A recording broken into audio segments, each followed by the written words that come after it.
Hello everyone guys, आज हम लोग एक नया टॉपिक चालू कर रहे हैं। Yes, assessment. दूसरा टॉपिक इसी के साथ होगा अकाउंट्स एंड रिकॉर्ड्स, एंड तीसरा टॉपिक हम लोग पढ़ेंगे रिफंड्स।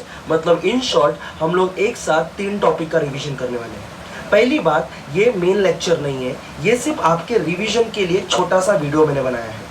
चलो, पहला असेसमेंट। मेरे को आप बोलो, आप इनकम टैक्स से एक वर्ड पढ़ते आ रहे हो असेसमेंट, तो मुझे सिंपल सा आंसर करो, असेसमेंट का मतलब क्या होता है। सर, अगर हम लोग देखने जाएं तो हम लोग ने पहले जब एसवाई बैप में थे या हम लोग ने टीवाई बीकॉम में जब एंट्री मारी तो हम लोग को सबसे पहले बताया गया कि टैक्स जो कैलकुलेशन होता है, टैक्स का जो पेमेंट होता है वो असेसमेंट ईयर में होता है। और हम लोग को दूसरा मतलब बताया गया था असेसमेंट। असेसमेंट का मतलब कुछ और नहीं, मैं अगर आपको सिंपल टर्म में बोलूं, क्या बोला मैंने, अगर मैं आपको सिंपल टर्म में बोलूं तो असेसमेंट का मतलब होता है कैलकुलेशन करना। अच्छा, हम लोग पढ़ क्या रहे हैं, जीएसटी। मतलब जीएसटी में आपको पेमेंट किस तरह से करना है, पेमेंट का कैलकुलेशन किस तरह से करना है, वो आपको ये चैप्टर सिखाने वाला है, जिस चैप्टर का नाम है असेसमेंट। तो असेसमेंट का मतलब इन सिंपल टर्म में कैलकुलेशन, और ये कैलकुलेशन किसका होगा, आपके जीएसटी का। गवर्नमेंट ने बोला कि देखो, इंडिया में बहुत सारे लोग हैं जो जीएसटी का पेमेंट कर रहे हैं। अब जीएसटी डिपार्टमेंट को इतना टाइम नहीं है या ये पॉसिबल नहीं है कि वो हर एक की बुक उठाए और हर एक की बुक को उठाकर बुक की चेकिंग करे, बुक का कैलकुलेशन करे। तो पॉसिबल नहीं है, रियल मैनर में पॉसिबल नहीं है। तो गवर्नमेंट ने क्या बोला, हम आपके लिए एक सबसे अच्छी स्कीम ला रहे हैं, और सबसे बड़ी बात, हम आपके ऊपर भरोसा करते हैं। हम मानते हैं कि हमारा देने वाला असेसी सबसे सही पर्सन होगा, वो हमसे कभी चीटिंग नहीं करेगा। इसलिए गवर्नमेंट ने बोला है, आपके खुद का टैक्स का कैलकुलेशन, रिपीट कर रहा हूं, आपके खुद के टैक्स का कैलकुलेशन हम नहीं बल्कि आप करेंगे। मतलब आपको गवर्नमेंट को कितना पैसा देने का है, इसका कैलकुलेशन कोई और नहीं बल्कि आप करेंगे। इसलिए असेसमेंट में पहला असेसमेंट है self assessment. Come on guys, क्या बोला मैंने, सेल्फ असेसमेंट। तो सर, सेल्फ असेसमेंट का मतलब इन शॉर्ट आप बोलना चाहते हो कि हम लोग अपना खुद का जीएसटी का पेमेंट कितना करने वाले हैं, क्या उसका कैलकुलेशन हम खुद करें। Answer is yes, that is called self assessment. क्योंकि गवर्नमेंट आपके ऊपर भरोसा करता है।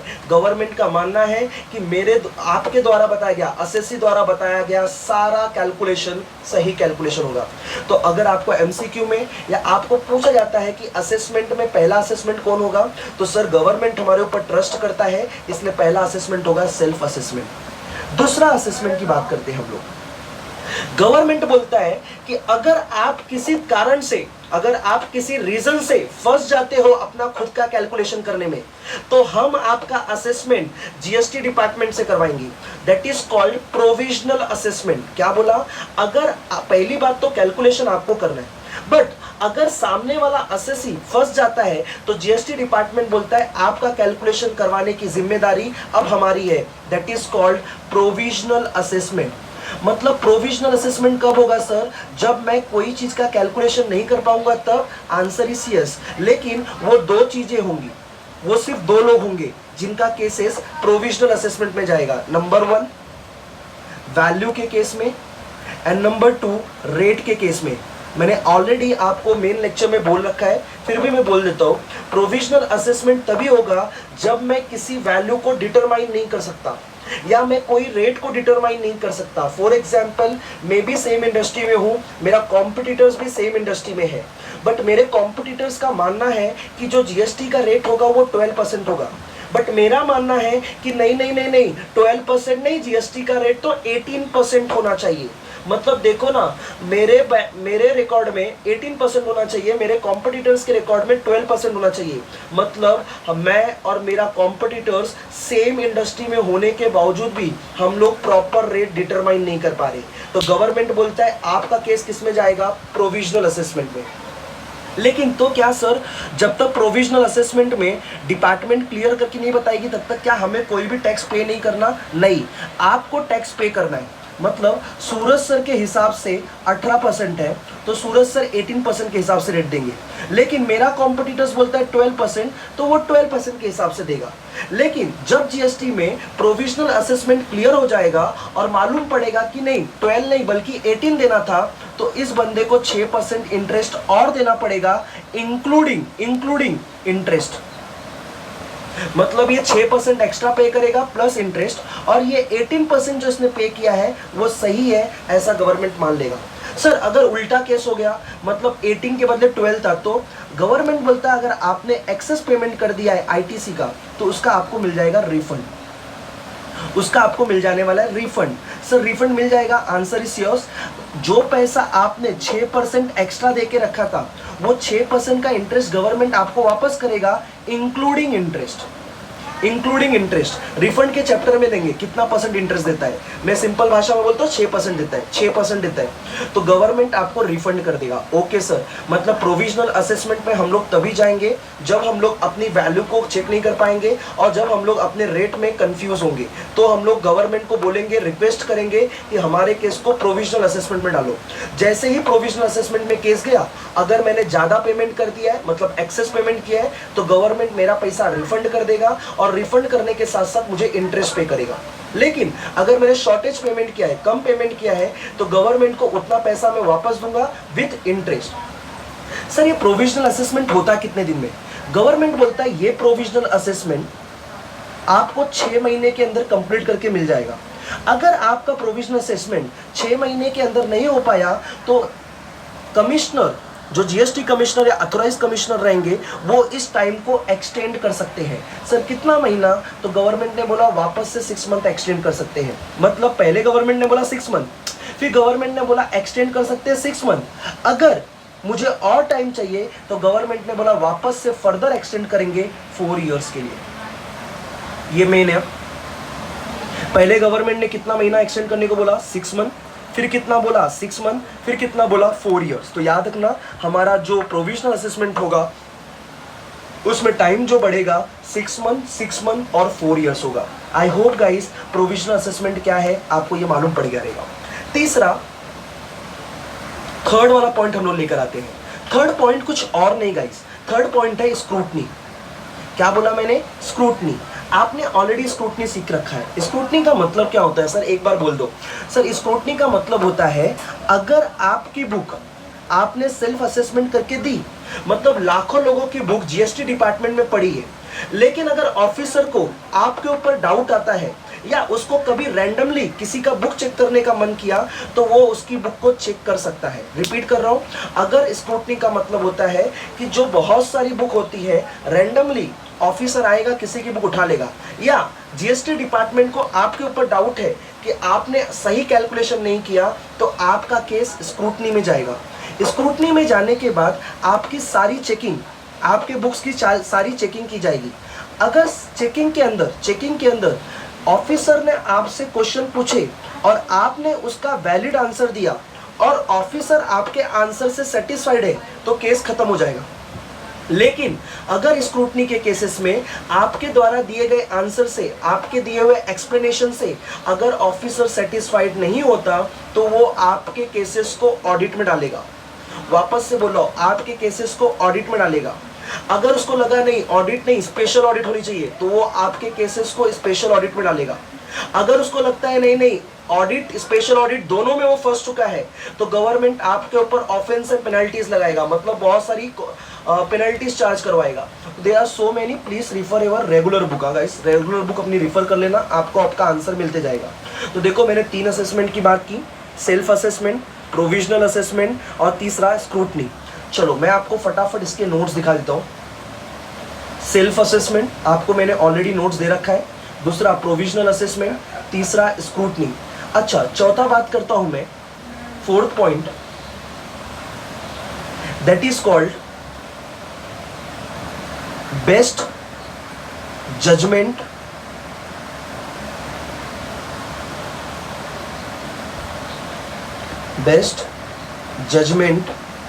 असेसमेंट।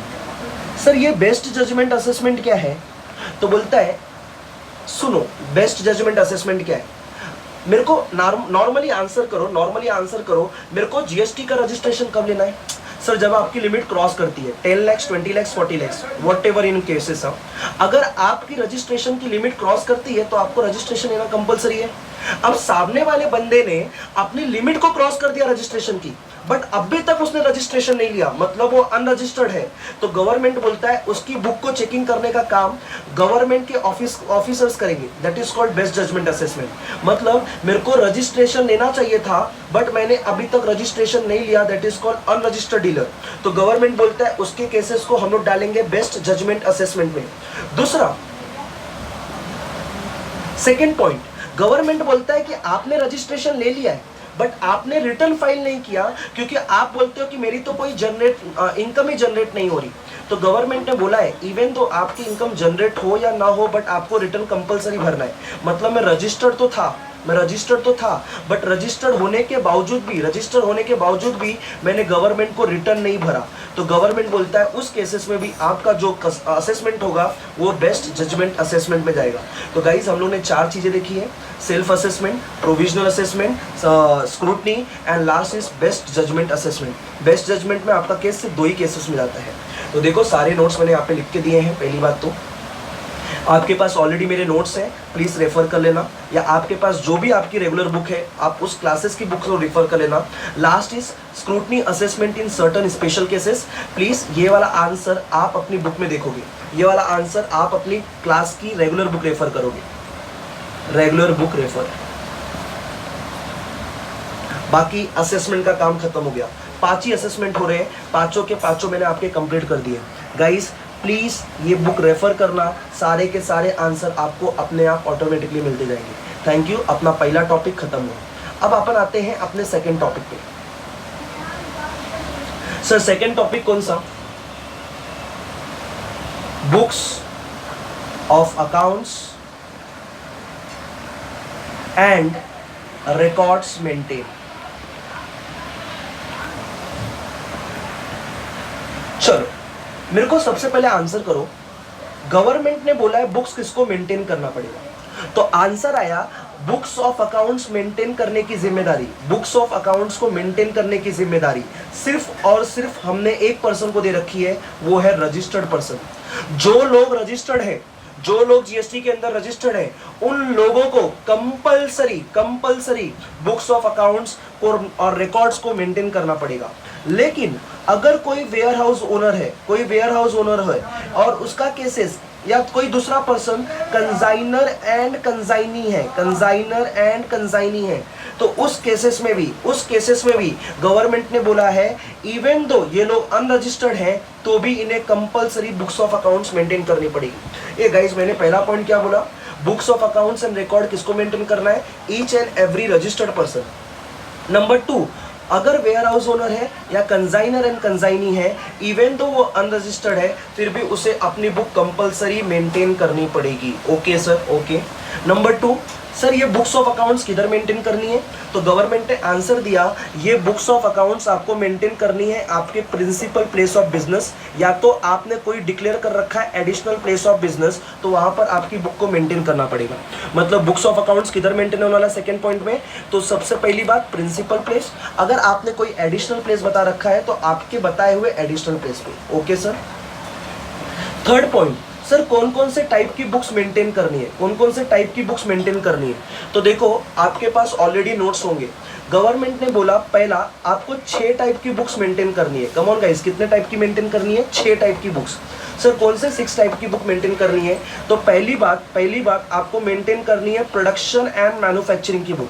मतलब आप कितना मैन्युफैक्चरिंग करते हो, कितना प्रोडक्शन करते हो, ये बुक आपको मेंटेन करनी पड़ेगी। Okay sir. Second book sir कौन सी मेंटेन करनी पड़ेगी? दूसरा, आपने कितना इनवर्ड एंड आउटवर्ड सप्लाई किया है, आपको दूसरी उसकी बुक मेंटेन करनी पड़ेगी। Okay sir.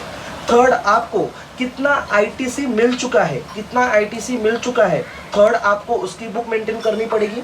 फोर्थ, आपके बिजनेस में कितना स्टॉक बच चुका है, मतलब balances stock of goods, that is called example simple term में क्लोजिंग स्टॉक। आपके पास कितना क्लोजिंग स्टॉक बचा है, आपको उसकी बुक मेंटेन करनी पड़ेगी। नंबर 5, गवर्नमेंट ने बोला आपको मेंटेन करनी पड़ेगी आउटपुट टैक्स लायबिलिटी की बुक। कौन see guys? Output tax liability. ये आउटपुट टैक्स लायबिलिटी मतलब जो पैसा मुझे गवर्नमेंट को देना है उसकी बुक मेंटेन करनी है। जो पैसा मेरे को देना है गवर्नमेंट ने उसकी बुक मेंटेन करने को बोला है। एंड नंबर 6, गवर्नमेंट बोलता है अदर्स मे बी प्रिस्क्राइब। अगर गवर्नमेंट को लगा कि आपको और बुक मेंटेन करनी है तो वो आपको इन्फॉर्म करते रहेंगे।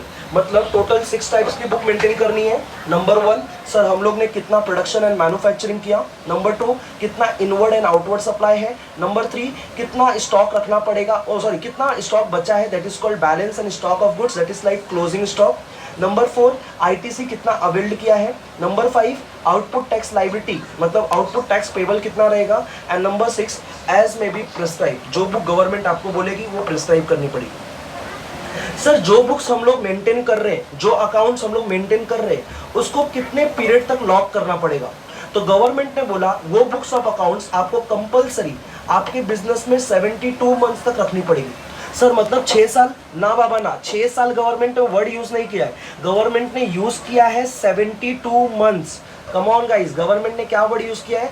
72 मंथ्स। तो आप 72 मंथ्स लिखोगे तो गवर्नमेंट के हिसाब से आपको 72 मंथ्स बुक कंपलसरी मेंटेन करनी पड़ेगी। लेकिन अगर आपका केस अगर फॉर एग्जाम्पल आपके ऊपर कोई केस चल रहा है, आपकी बुक का अकाउंट का मेंटेनेंस आपके कोर्ट में चला गया है, तो गवर्नमेंट ने बोला उसके लिए जो टाइम होगा वो टाइम होगा 1 year after disposal of appeal. Repeat, 1 year after disposal of appeal और 6 year from the due date of annual return whichever is higher. यह आपकी बुक में ऑलरेडी लिखा है, इसलिए मैंने यहाँ पे लिखा नहीं है, आपकी बुक में ऑलरेडी लिखा है। मैं वापस से बोलता हूँ, अगर आपका केस डिस्प्यूट में चला गया है, अपील में चला गया है, तो गवर्नमेंट ने कितना बोला मेंटेन करने के लिए? 1 year after disposal of appeal and 6 year from the due date of annual return whichever is earlier या विच एवर इज हायर, वो आपको मेंटेन करना पड़ेगा। आई होप गाइस आपको यहाँ तक की बातें समझ गई रहेंगी। तो हमारा सेकेंड चैप्टर भी खत्म हो जाता है, that is called books of accounts and record maintenance. Third topic पे आते हैं, that is third topic is refund. अब हम लोग अपने नए टॉपिक पे आते हैं, रिफंड। मेरे को सबसे पहला आंसर करो, रिफंड का पैसा सामने वाला बंदा कितने सालों के अंदर मंगवा सकता है? सुपर गाइस, 2 साल के अंदर अगर आप चाहो तो आपका पैसा ले सकते हो। For example in the current year is 1920, example current year मेरा 1920 है और मैंने गलती से एक्स्ट्रा पेमेंट कर दिया है या कोई रीजन से मेरा पैसा ज़्यादा चला गया है और मेरे को गवर्नमेंट से रिफंड चाहिए, तो गवर्नमेंट ने बोला आप अपने पेमेंट को एक्स्ट्रा पे करने के 2 साल के अंदर आप कभी भी रिफंड के लिए अप्लाई कर सकते हो। ओके सर रिफंड के लिए कौन सा फॉर्म यूज करेंगे? तो बोलते हैं जीएसटी रिफंड फॉर्म नंबर 1। ए गाइस, आप जब भी जीएसटी पढ़ने बैठोगे तो सेक्शन नंबर और सेक्शन नंबर के साथ ही साथ में आप जितने भी फॉर्म्स नंबर दिए गए हैं आप उसको भी पढ़ के जाओगे। एमसीक्यू में ये कंपलसरी पूछने वाले हैं, एमसीक्यू में कंपलसरी 5 से 6 नंबर के लिए वो लोग सिर्फ फॉर्म नंबर सेक्शन नंबर पूछेंगे। तो प्लीज़ रेफर करना, मैं यहाँ पे रेफर नहीं कर रहा, मेरी बुक में सारे section numbers and notes number लिख के दिए हैं मैंने। ओके सर, रिफंड के लिए पैसा हम लोग 2 साल में ले सकते हैं। कौन से फॉर्म में यूज़ करना पड़ेगा? तो GST refund form number 1। Sir ये जो पैसा है रिफंड का पैसा, ये रिफंड का पैसा कितना तक में आएगा? तो बोलता है अगर रिफंड का पैसा लेस देन 1000 है तो आप रिफंड के लिए अप्लाई नहीं कर सकते। मतलब रिफंड के लिए अगर मुझे अप्लाई करना है तो मैं एक ही केस में कर सकता हूं जब मेरा अमाउंट 1000 से ज्यादा है। ओके सर, ठीक है। तो देखो मैं फटाफट बोलता हूँ, रिफंड कब मिलेगा? तो बोलता है 2 साल के अंदर आपको एप्लीकेशन डालनी पड़ेगी, उसके 60 दिन के अंदर। अच्छा, 2 साल के अंदर जब आप अप्लाई करोगे तो 2 साल के अंदर आप कभी भी अप्लाई करो, आपके अप्लाई करते ही 60 डेज के अंदर गवर्नमेंट आपको आपका रिफंड का पैसा दे देगी। सर अगर 60 डेज में गवर्नमेंट ने पैसा नहीं दिया तो गवर्नमेंट बोलता है अगर हमने आपको 60 डेज में पैसा नहीं दिया तो हम आपको आपके रिफंड के पैसे के साथ साथ इंटरेस्ट भी देंगे। अगर हम डिले करते हैं 60 डेज के बाद तो हम आपको रिफंड भी देंगे सर। रिफंड के साथ साथ हम आपको इंटरेस्ट भी देंगे सर। कितना परसेंट इंटरेस्ट? 6% per annum. याद रखना 6% पर एनम। अगर गवर्नमेंट ने रिफंड देने से मना कर दिया, वो बोलते नहीं आपने गलत तरीके से रिफंड मांगा है, तो गवर्नमेंट बोलता है अगर आपके ऊपर रिफंड नहीं मिल रहा और आपने अपना कोर्ट में केस लेकर गए हो और आप अगर कोर्ट में केस जीत जाते हो तो हम आपको रिफंड का पैसा तो देंगे ही देंगे, साथ ही साथ में हम इंटरेस्ट आपको 6% नहीं बल्कि 9% पर एनम देंगे।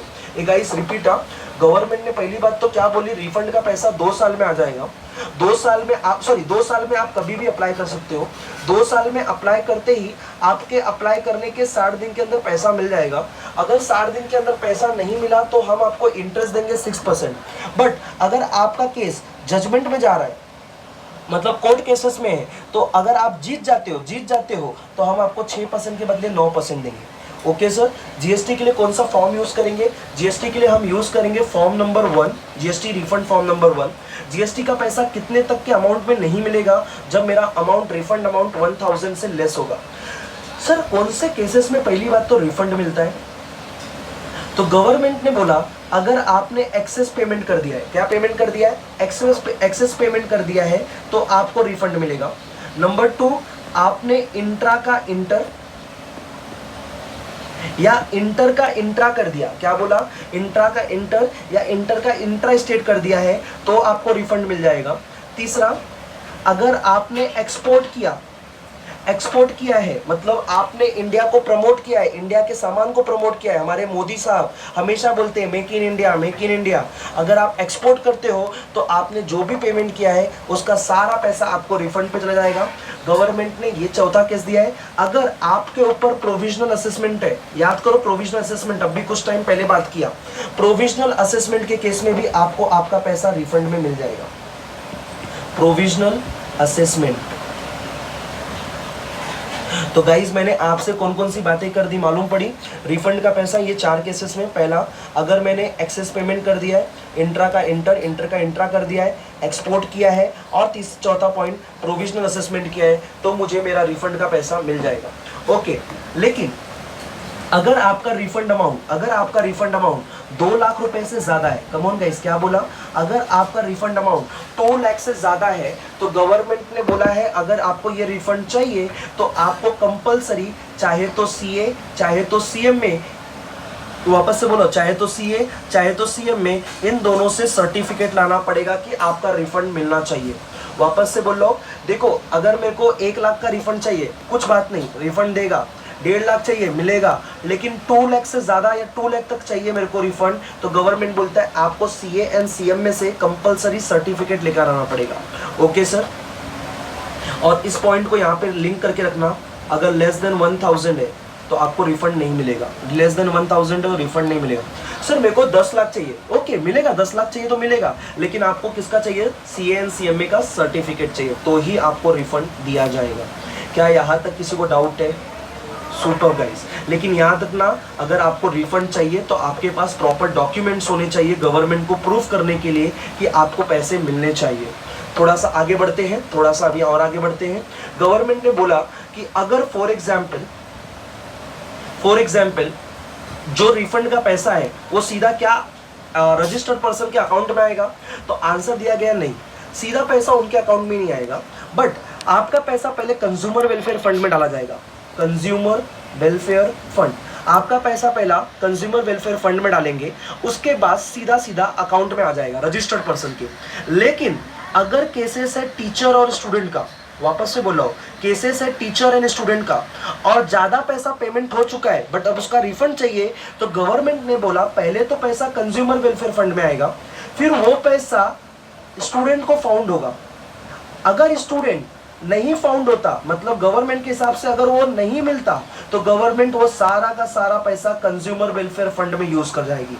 देखो पहली बात तो सबके लिए क्या बोला, कंज्यूमर वेलफेयर फंड में आके सीधा रजिस्टर्ड पर्सन के अकाउंट में।